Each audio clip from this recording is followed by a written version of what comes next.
Hi, everyone. I hope you are all well. Thank you for being here today. I'm Lorena Hakak, and together with Ana Luisa Jolanda Barbosa, we are two of the coordinators of the study group on family and gender economics, GeFam, and we are going to mediate this webinar. If you have any questions, you can send it through the Zoom chat, or you can turn on your microphone and feel free to ask. Today, we are pleased to welcome Melissa Spencer.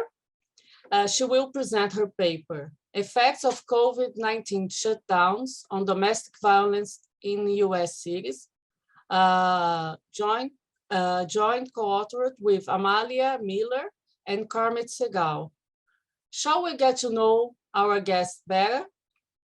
Melissa Spencer is an assistant professor of economics at the University of Richmond in Richmond, Virginia. Her research is in the areas of gender and crime, with a focus on reproductive health and domestic violence. She received her PhD from the University of Virginia in 2021. Hi, Melissa. Hello. Thank you so much to Lorena and Anna for inviting me to present today. Oh, thank you so much for accepting our invitation. When you're ready, you can start. Great. Thank you so much. I'm going to share my screen. Okay. Can everyone see the screen? Yes. Yes. Great. Well, thank you again for having me. As Lorena said, my name is Melissa Spencer, and today I'm going to be presenting research on the effects of the COVID-19 pandemic on domestic violence. And as Lorena said, this research is joint with Amalia Miller at the University of Virginia and Carmit Segal at the University of Zurich. The goal of this project is to gain a more comprehensive empirical measure of the effects of government-mandated pandemic shutdowns on domestic violence in US cities. So like most of the prior research on this topic in the United States, we focus on real-time police data, but we also present evidence drawing on some more recently available data from other sources besides police data. This includes official Justice Department data collection efforts, both from the police and the general public via surveys, as well as vital statistics data from the Centers for Disease Control. So going back to the first pandemic shutdowns, there was widespread concern among advocates, policymakers, and researchers that pandemic shutdowns could increase the incidence of domestic violence.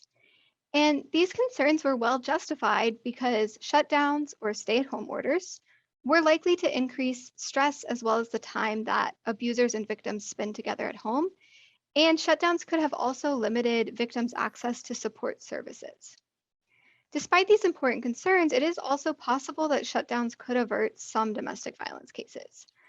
For example, shutdowns could have reduced triggers of domestic violence for some couples and could have reduced contact between non-cohabiting partners and especially ex-partners.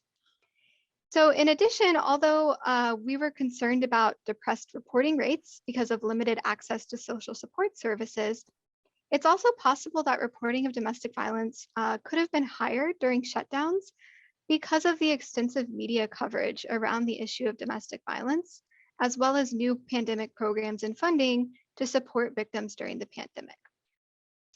Because the shutdowns themselves were unprecedented and their effects are theoretically ambiguous, both for incidence and reporting rates, this makes measuring the effect of the pandemic on domestic violence very important, but also very challenging to do with the available data.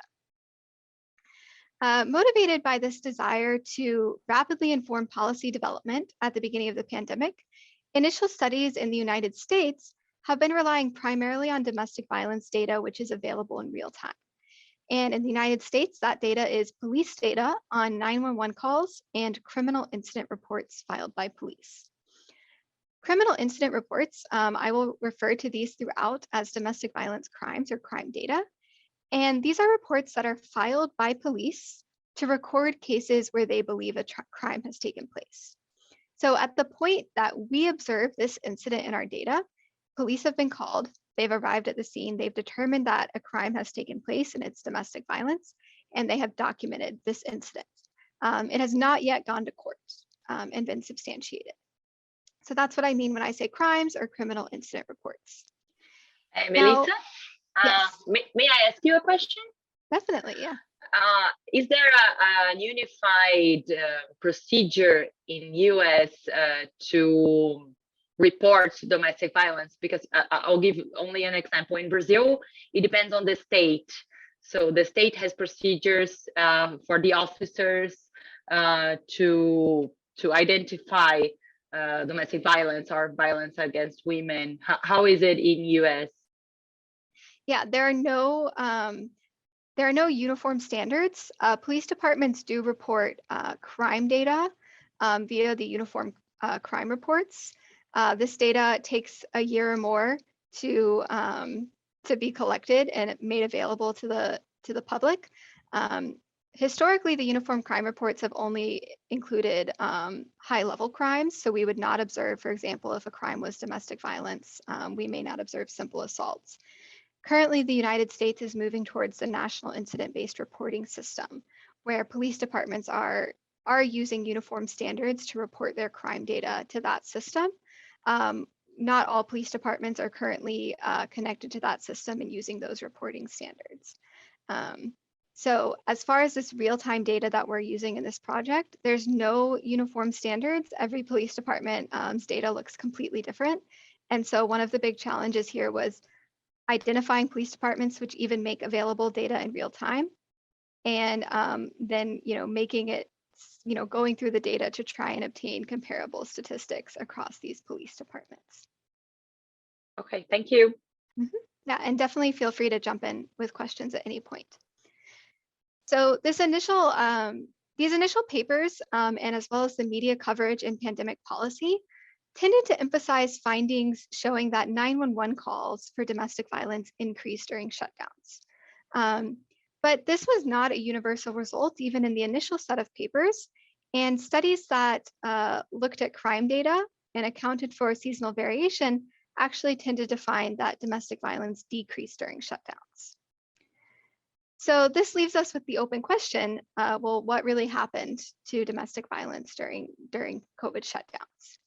And because these initial studies of domestic violence calls for service and crimes use different sets of cities, it's unclear if the conflicting results in the existing literature are due to differences across locations or actual differences across these two measures, 911 calls and crimes within locations.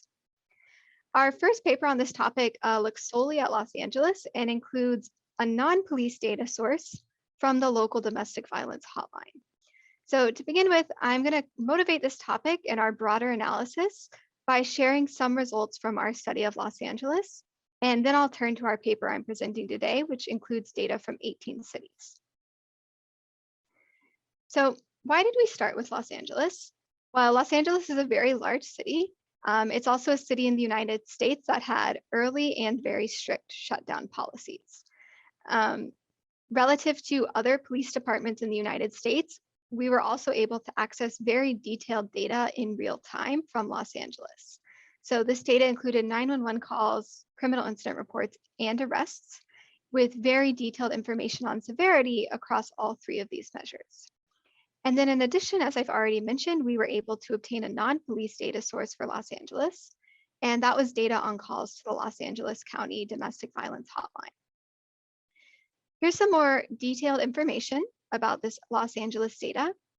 We have incident level dispatch data, and dispatches include all radio dispatches. So this includes dispatches sending officers to respond to 911 calls. It also includes dispatches for things like officer on coffee break. So you have to make sure to get rid of those before you do your analysis. We focus on dispatches that are in response to domestic violence 911 calls. And we also observe whether the call was initially reported as an aggravated assault, a simple assault, or a domestic dispute. We then have incident level crime data with arrest outcomes, and we observe up to 4 crimes per incident. And then finally, we have hourly call counts to the domestic violence hotline, which serves both the city and the county. Elisa, So, yes. These hotline calls, they are not to police. Correct. So in Los Angeles, the Department of, I want to say it's the Public Health Department, sets up a phone hotline. And so the way it works is that victims call this hotline. They enter their zip code, and then based on their zip code, their call is automatically forwarded to some sort of social service agency or organization. So either a domestic violence shelter or other sort of aid source in their zip code that can help connect domestic violence victims with resources. And these resources are non-police resources. It is possible that they call and they eventually get advised to, for example, try and get a restraining order or something like that, but the initial call and the initial person they're directed to is not police. So if we look at the pre-pandemic averages, you can see that 911 calls are by far the most common measure. This is average calls per day per 100,000 population served. And then we see that domestic violence crimes are, less than half of these calls are turning into domestic violence criminal incident reports by police. And then not all of those criminal incident reports result in an arrest. And then finally, we see that hotline calls are by far the least common outcome we observe in domestic violence. Now, I'm going to show some graphs depicting trends in these variables in 2020, which is the red line, compared to 2018 and 2019. All of these graphs you'll see in this presentation use a 7-day moving average where the daily rate is calculated per 100,000 population. For Los Angeles, this first vertical line here is indicating when Los Angeles initially implemented the stay-at-home order, and then it was initially lifted in late May. So we see a pretty clear increase in domestic violence calls during the shutdown relative to the typical pattern in 2018 and 2019. And then corresponding with reopening, we see that calls then fall. Now, when we compare this to trends in crimes, we see really the opposite trend. So crimes start out at a similar level in the beginning part of 2020 as compared to 2018 and 2019. And then domestic violence crimes decrease around the timing of the first shutdown in Los Angeles. And then these domestic violence crimes remain at a lower level, right, into the initial reopening period. Now, when we look at calls to the domestic violence hotline, we see a large increase during shutdown. And then these calls continue to remain at an elevated level during the initial reopening. There is one caveat here with the hotline calls, and that is that during the initial shutdown, Los Angeles launched a program called Project Safe Haven. And this program was designed to provide hotel beds for domestic violence victims. And it was heavily advertised along with the domestic violence hotline phone number. So it got a lot of press coverage too, because Rihanna donated $4 million to it. The mayor was mentioning it in his daily kind of COVID press conference. So it's possible that some of this increase is due to better advertising of the hotline phone number during this time period. So these raw trends seem to suggest that calls and crimes move in opposite direction. Our empirical approach is very similar to what we just saw in the graph.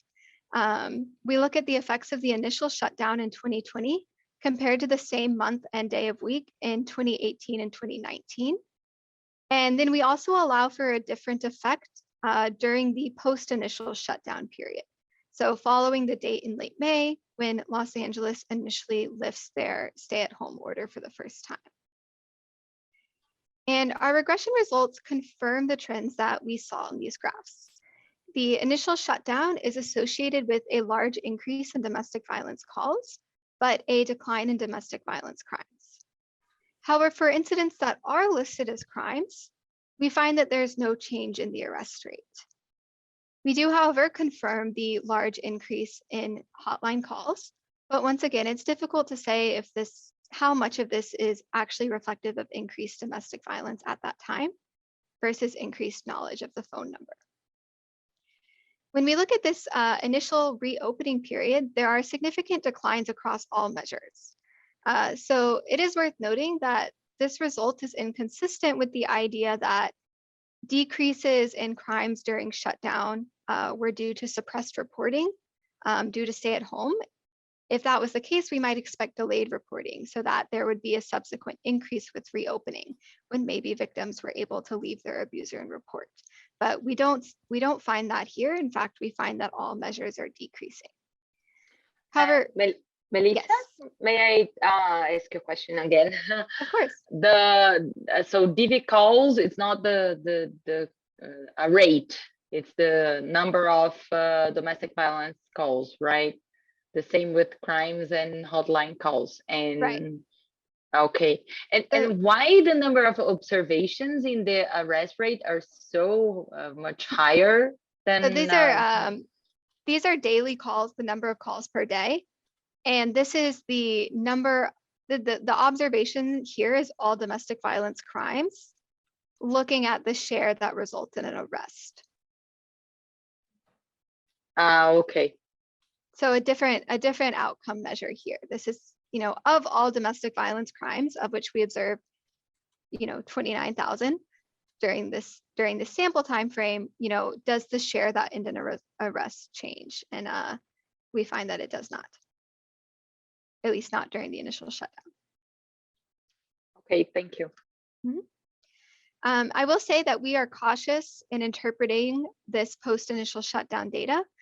Los Angeles lifts its initial shutdown in the end of May 2020, which corresponds in timing with the murder of George Floyd and protests across the United States. So we think that this likely affected people's behavior in a variety of ways, but especially with regard to reporting to the police or calling 911. So we are cautious with the initial the post data. So to summarize our findings from Los Angeles, we find that within this single city, domestic violence calls increased and domestic violence crimes decreased. So this does imply that it is differences across measures and not location driving the divergence in calls and crimes. And a similar result of an increase in calls and a decrease in crimes was found in Chicago by Bullinger and co-authors. However, two open questions remain. First, does this pattern of increased calls but decreased domestic violence crimes hold in other cities? And if this pattern is present in multiple cities, how can these two results be reconciled? So we address these questions with the current multi-city analysis. Our approach is to focus on 18 large cities in the United States, for which we were able to obtain data on both domestic violence 911 calls and domestic violence assault crimes. For this analysis, we focus specifically on domestic violence assaults because they're the most common type of domestic violence crime recorded in our data. And we're also able to identify domestic violence assault crimes across all cities in our sample. And collectively, the 18 cities in our sample serve a population of over 14 million people. We have three goals with this multi-city analysis. As already mentioned, we first want to test to see if the increase in calls but the decrease in assaults is present across multiple cities. Second, we then focus our analysis on the effects of government mandated shutdowns, which does seem to be the relevant policy intervention. However, the prior literature on domestic violence 911 calls instead tends to look at the effects of the pandemic, starting from the date of an initial nationwide emergency declaration in the United States, which was issued on March 13th and implemented on March 14th in response to the initial spread of COVID. So this initial emergency declaration occurred before official shutdowns were implemented in cities across the United States. So drawing on that distinction, we estimate models that account for both the effects of this initial emergency declaration period, as well as the effects of government mandated shutdowns. And then finally, we provide additional evidence to aid in the interpretation of these conflicting outcomes across 911 calls and crimes. So a quick preview of results. We do find that the increase in domestic violence calls, but the decline in crimes is present in this larger sample. However, we find that the increase in calls is not robust to excluding the two largest cities in our sample, Los Angeles and Chicago. So when we exclude Los Angeles and Chicago, we no longer find that 911 calls increased. We find that the shutdowns themselves are associated with decreases in domestic violence crimes, as well as a relative decrease in domestic violence calls compared to the weeks immediately before government-mandated shutdowns, when domestic violence calls were higher during this initial emergency declaration period. And finally, we provide evidence on the mechanisms underlying these conflicting trends, and we conclude that the available empirical evidence doesn't seem to support the idea that domestic violence increased due to shutdowns in US cities. And Melissa, Yes. do you observe who the aggressor is? Like if it's the husband or an ex-boyfriend in your data? So in our data, we do not. And that is one limitation of our data. So we can't say if the decrease is coming from ex-partners or spouses or something else. Melissa, and you can see who is calling to make the complaint, because it can be like neighborhoods, because in shutdown, Right. more people are at home. I don't know. Yeah, so that's a great point. When I'm going to come back to that, there is evidence to suggest that the increase in calls is due to third parties, so perhaps neighbors. But once again, unfortunately, with this data, we don't know information about the caller, right? All we observed is that the call happened, and unfortunately, can't draw any further information from that. It would be wonderful to know more about the caller. Can I ask a question? Quick one.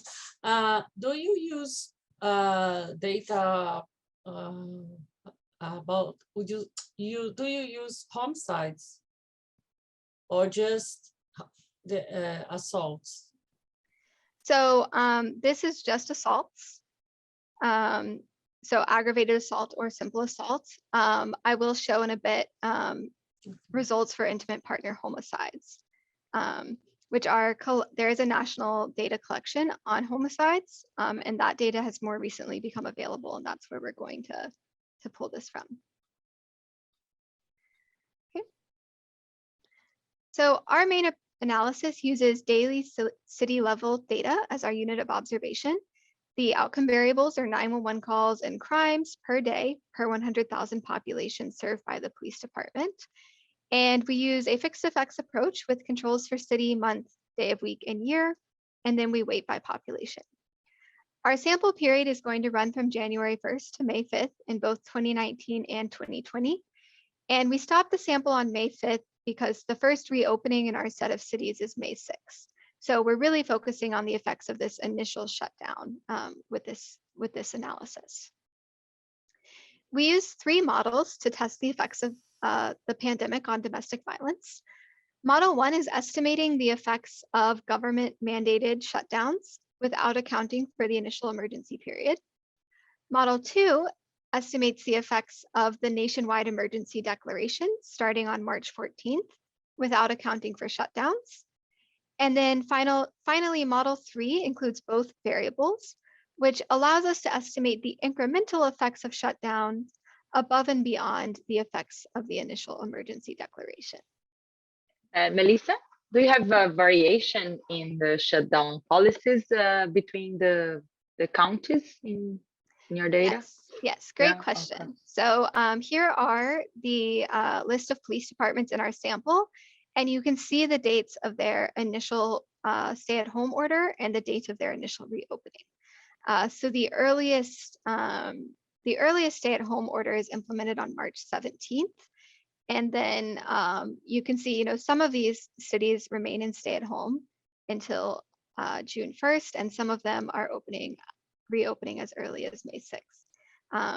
So there is variation across when cities implement these policies.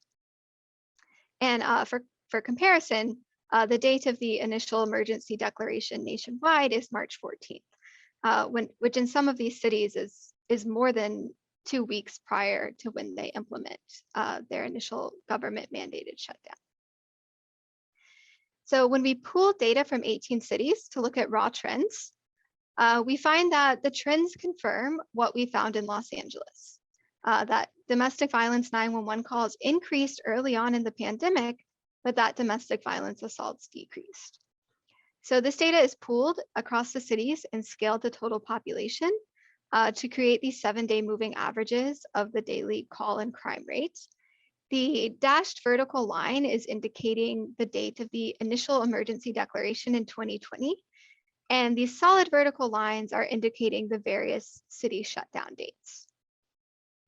So for both of these outcomes, trends appear similar in 2019 and 2020 in the early part of the year. Then this left panel is showing that there's a clear increase in domestic violence calls starting around the time of the emergency declaration. However, the right panel shows us the opposite for domestic violence assaults, which appear to decrease relative to 2019 trends during the shutdowns. These patterns are confirmed in the regression results. When we measure the effects of mandated shutdowns on domestic violence calls in isolation, we confirm the initial findings of a significant increase. This is our model 1. If we look at model 2, we find that the results show a larger estimate if we instead study the impact of the initial emergency declaration. And then when we include both of these in the same model, we see that there is a large increase in domestic violence calls between March 14th and the start of each city's mandated shutdown. But the incremental effect of government mandated shutdowns is actually a negative and statistically significant decline in domestic violence. If we sum these two coefficients together, we can compare the call levels during the shutdown to the pre-pandemic period. And we do still find that overall the call level is elevated during shutdowns.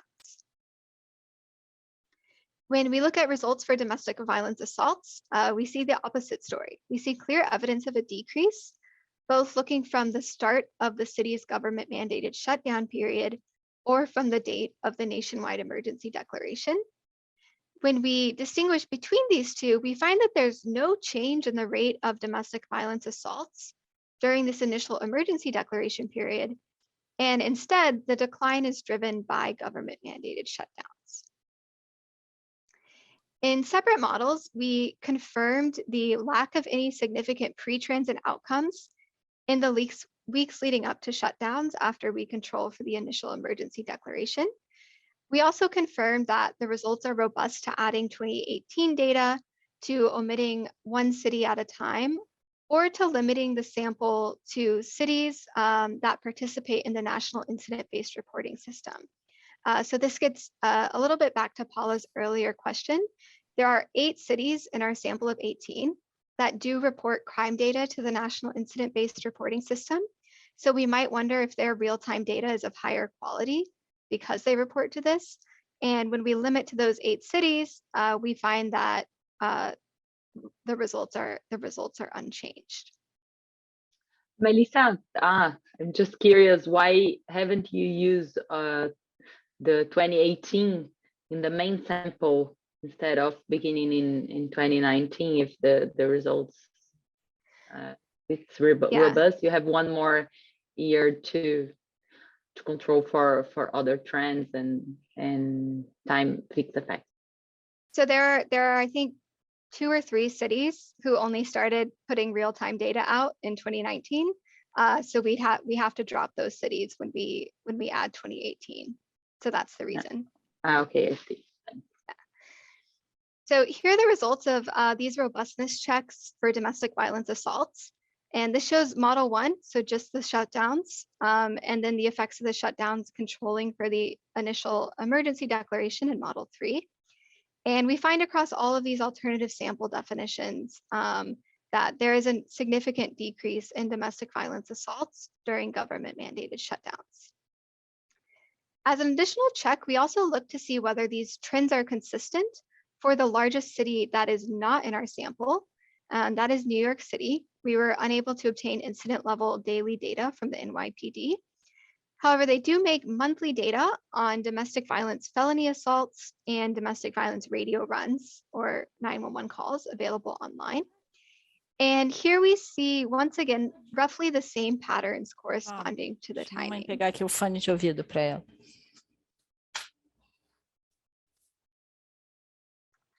So, sorry, was that a question? I didn't catch the question. No, I don't think so. no. Okay, I just wanted to make sure. So it appears that domestic violence felony assaults decreased in April right? So we would think about this as the month fully in the shutdown. And domestic violence radio runs or 911 calls increased in March in the initial emergency declaration period. So these robustness checks seem to confirm the pattern of increased calls and decreased crimes. However, we do find that the increase in calls is sensitive to dropping the two largest cities in our sample, Los Angeles and Chicago. So when we do this, we once again find a negative and statistically significant decrease in crimes associated with shutdowns. However, if we look at calls here, we find that there is a negative effect on calls associated with shutdowns. And when we include both of these models, we find that overall, there's no significant change in calls during the shutdown period. So to summarize the results presented so far, our findings call into question claims of conclusive empirical evidence from police data that pandemic shutdowns increase domestic violence. We do find that domestic violence 911 calls were higher, but that this increase occurred before shutdowns were mandated and that the shutdowns themselves led to a relative decline in domestic violence calls. Furthermore, we show that domestic violence assaults decreased substantially during shutdowns. So how can we reconcile this somewhat surprising divergence in calls and crimes? To begin to answer this question, we start with a theoretical framework that helps us understand why calls and crimes might move in opposite directions. So first, we consider the rate of domestic violence calls. So there's some population shared delta that is experiencing a domestic violence incident on any given day. Of these domestic violence incidents, some share is going to be reported to police either by victims themselves or by third parties. And the share of actual domestic violence incidents reported to police is alpha T. However, it's also possible that sometimes third parties call the police to report a domestic violence incident when none is occurring. So perhaps someone hears their neighbors loudly arguing and calls police, but this is an argument, is not actually violent, or maybe it's not between domestic partners. So there's some share of households not experiencing a domestic violence criminal incident that also generates some false reporting rate of alpha F. So these two types of calls together give us the overall rate of domestic violence 911 calls. Now, how do these calls turn into crimes? So for each type of call, both true domestic violence calls and false domestic violence calls, there's some rate at which these calls turn into criminal incident reports, and this rate we call beta. We certainly expect that true domestic violence calls are recorded by police as crimes at a higher rate than false calls, since the police have more information about the nature of an incident once they arrive on the scene. So beta T is greater than beta F, and beta F may even be close to 0. And then additionally, there's some share of true domestic violence incidents that generate a 911 call that is not tagged as domestic violence. So for example, if someone calls in a fight or breaking and entering, right, they don't mention that it's a domestic situation, right? Police arrive, it is a domestic violence situation, then this is a domestic violence incident that's not going to show up in the 911 call data, but is ultimately recorded as a domestic violence crime. And we do observe this in the data. In Fort Worth, which is the largest city where we can track calls to crime, we find that about 22% of domestic violence crimes can't be traced back to a domestic violence 911 call. So using this framework, we can see a few explanations for how it might be that domestic violence calls could go up, but domestic violence crimes would go down. First, calls could go up simply because of an increase in the false reporting rate alpha F. So this could have happened during the pandemic because neighbors are more likely to be home and overhear fights and call the police. It could also be that the extra media attention to the issue of domestic violence during the beginning of the pandemic increased people's sensitivity to domestic violence and maybe increased their likelihood to call police at a situation that was not domestic violence or that they thought might escalate into a violent situation. At the same time, the false reporting rate is going up. It could be that crimes go down because of an actual decline in domestic violence incident, either because the extra reporting is actually preventing escalation, or because of other factors associated with the pandemic, such as stimulus checks, or maybe less stress for work or something like that. But for the calls, the increase in false reporting is outweighing the effects of lower domestic violence incidents. So we see an increase in calls, but a decrease in crimes. There is evidence for this idea of higher reporting. We can't do this with our own data, but data from London also finds an increase in domestic violence calls, and they have information on the nature of the caller, and they show that this increase is entirely explained by an increase in calls from third parties. In our own data from these 18 US cities, we see that the increase in domestic violence 911 calls is entirely from calls described as verbal disputes, with no increase in 911 calls for physical assaults. Also consistent with this idea that people are calling 911 more during shutdowns, simply maybe because they're more likely to be home and hear their neighbors, we also find an increase in the rate of non-domestic violence calls for things like noise complaints, disturbances, and parties.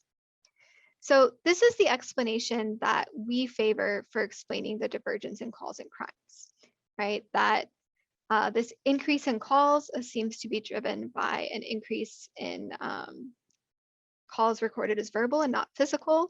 So maybe there's just a higher reporting rate or a higher willingness to call police for 911. There's another possible explanation. It could be that this divergence is explained by police misconduct or negligence during shutdowns. So this explanation argues that there is an increase in domestic violence incidents, so delta is increasing, and this caused the increase in domestic violence calls and should have also led to an increase in domestic violence crimes. However, reductions in policing, meaning a lower level of beta, resulted in many domestic violence calls not being recorded by police as domestic violence crimes. Now, once again, we can't test this explanation directly, but we do have some evidence that suggests that this is not the cause of the divergence in calls and crimes. First, I should note that all of the police departments in our sample have designated personnel and written procedures for handling domestic disputes. And all of them have said that they continue to prioritize domestic violence during the pandemic. Domestic violence calls are almost always categorized as high priority calls, meaning that police should be responding to these calls very quickly. There are a few cities in our data set where we observe response time. And in these cities, we find that response time for domestic violence calls was faster during shutdowns. This isn't surprising really, given that there was less traffic during shutdowns and also that the rate of other crimes decreased substantially. This should have freed up police resources to respond to domestic violence. We might, however, wonder if police were avoiding recording criminal incidents because they didn't want to arrest someone, particularly given the high spread of COVID-19 in jails. If this were the case, we would expect to see fewer arrests per crime, and we don't see evidence of this in Los Angeles. We also expect that this kind of underfiling would only be for less severe crimes, but we find significant drops in assaults and even aggravated or felony assaults. Of course, one limitation of using police data is that we are only observing domestic violence that's reported to police, and we know that many victims don't report to police. So to test for increases in domestic violence, we turn to some newly released 2020 data sources on DV outcomes that we think are less susceptible to reporting bias. First, we can look at fatal outcomes. If police are being negligent, we would expect to see increases in fatal outcomes as the police fail to intervene and prevent future violence. We test this using recently released data on intimate partner homicides and suicides, and we find that there's no increase in intimate partner homicides and a decline in suicides. Of course, this still leaves open the possibility that non-fatal domestic violence cases increased and were either not recorded by police or were not reported to police to begin with. And 2020 data from the National Crime Victimization Survey allows us to evaluate this possibility. So first, looking at these fatal outcomes, looking at monthly data on intimate partner homicides, we find that there is no change during the shutdown months relative to seasonal changes in prior years.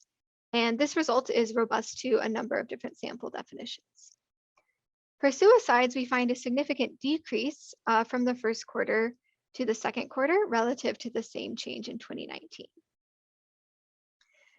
Of course, as already mentioned, this decline in suicides and a lack of increase in intimate partner homicide still leaves open the possibility that non-fatal domestic violence cases increased and were not recorded by police or not reported to police to begin with.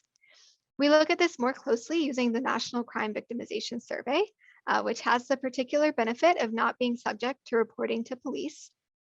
If we look at the entire year of data, the incidence of domestic violence is lower in 2020 than in 2019. And this decrease is driven by crimes that would have been reported to police had they occurred, with no change in the rate of unreported crimes. When we also look specifically at incidents that occurred in January and February of both years versus those that occurred in April and May, which would have been during government shutdowns. And the result of this analysis is that we find no evidence of an increase in domestic violence, even in the National Crime Victimization Survey. So comparing to the trend in 2019, where between January and February and April and May in 2019, there was an increase in domestic violence, the data in 2020 show a relative decline during government mandated shutdown months. And it is worth noting that this increase in intimate partner violence that we see between January and February and April and May in 2019 is the typical seasonal pattern when we look at previous years of data. And this is also the typical seasonal pattern when we're looking at 911 calls and police recorded crimes for previous years. So the fact that there is no change in 2020, we should interpret as a real decline in the domestic violence relative to the typical seasonal pattern. So in conclusion, the empirical evidence we've presented doesn't support an increase in domestic violence during pandemic shutdowns. This result has important implications for future shutdown policies. In the United States, opponents of shutdowns have argued that they increase domestic violence. And as we've shown, this isn't supported by the available empirical evidence. One possible explanation for our results is that the greater attention and funding for domestic violence programs could have mitigated the effects of shutdowns on domestic violence. And this is important in that similar policies outside the pandemic could decrease domestic violence in the future.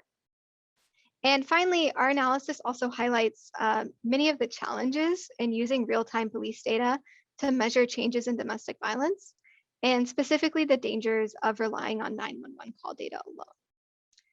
So thank you, and I look forward to additional questions. Yes, Isadora? Thank you. No, I was just clapping. Oh, thanks. Thank you, Melissa. Thank you very much for your work and your presentation. Thank you. I'm happy to answer. I appreciate all the great questions. I'd be happy if there's any other questions. Okay. Is there Hi. any other question? Yes. Hi. Hi, good afternoon, everybody. My name is Soraya.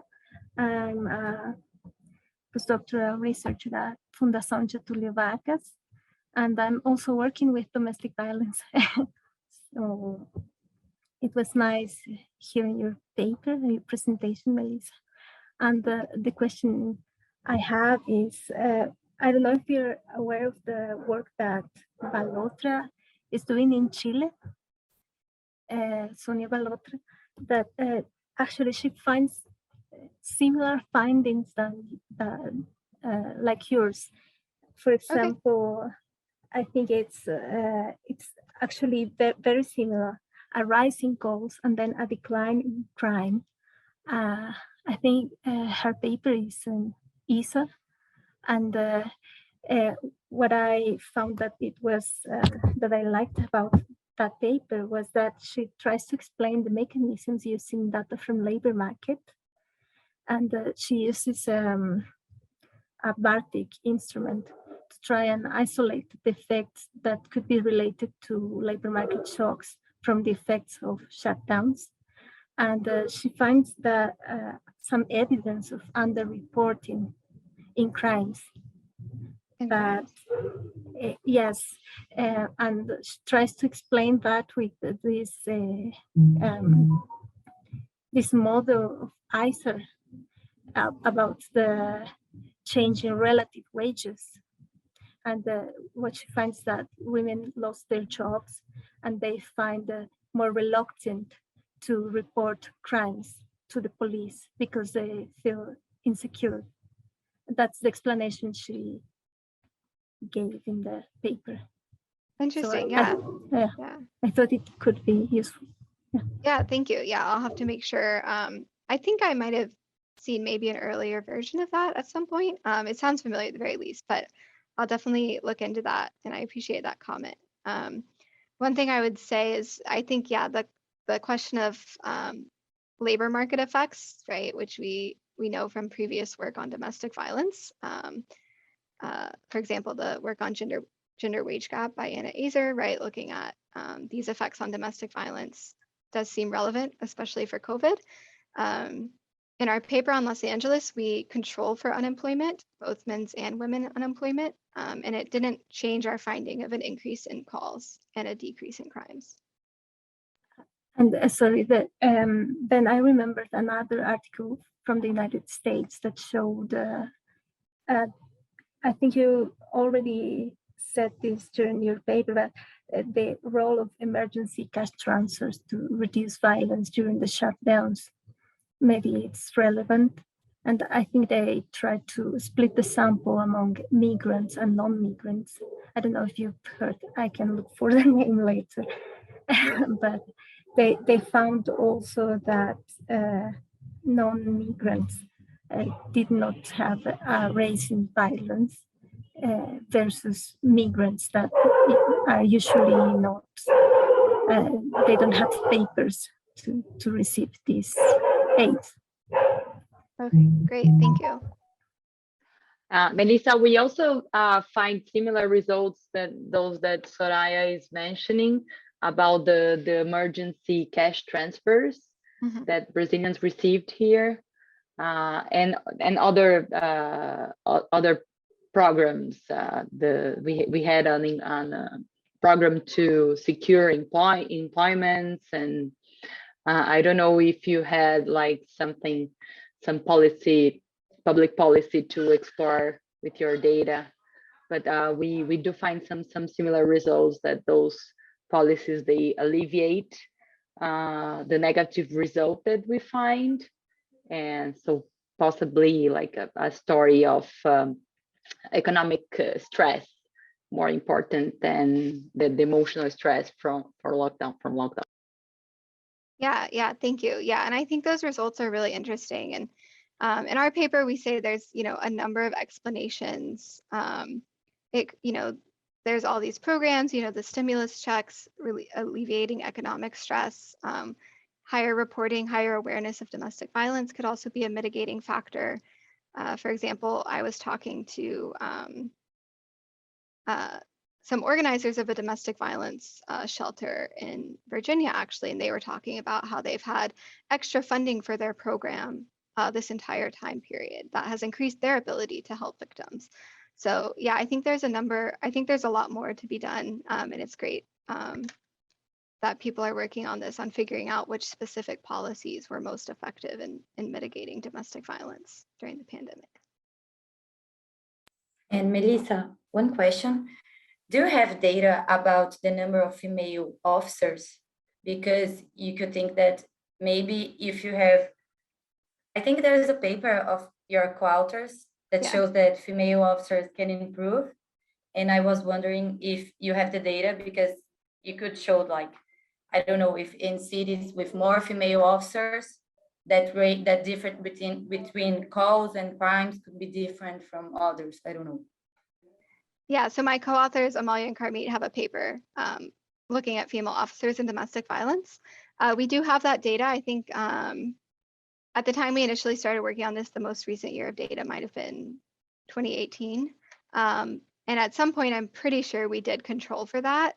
And we didn't find that it changed our estimates, though I don't know if we've tried interacting it with shutdowns or something like that.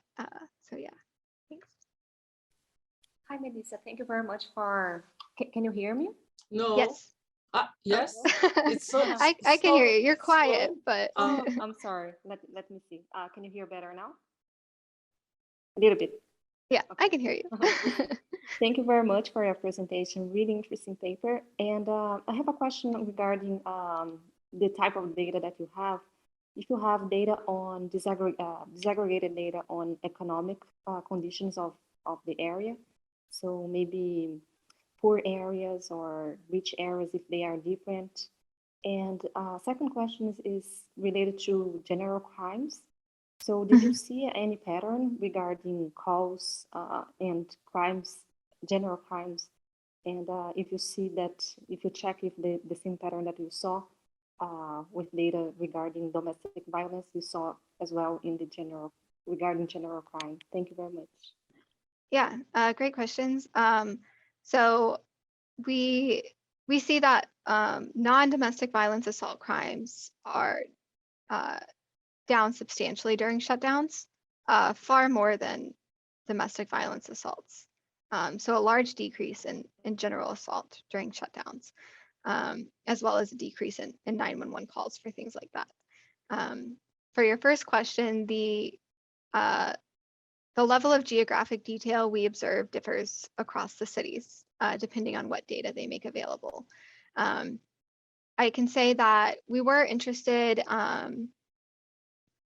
in looking at a more narrow geographic area and, if effects were differing, heterogeneity in these patterns.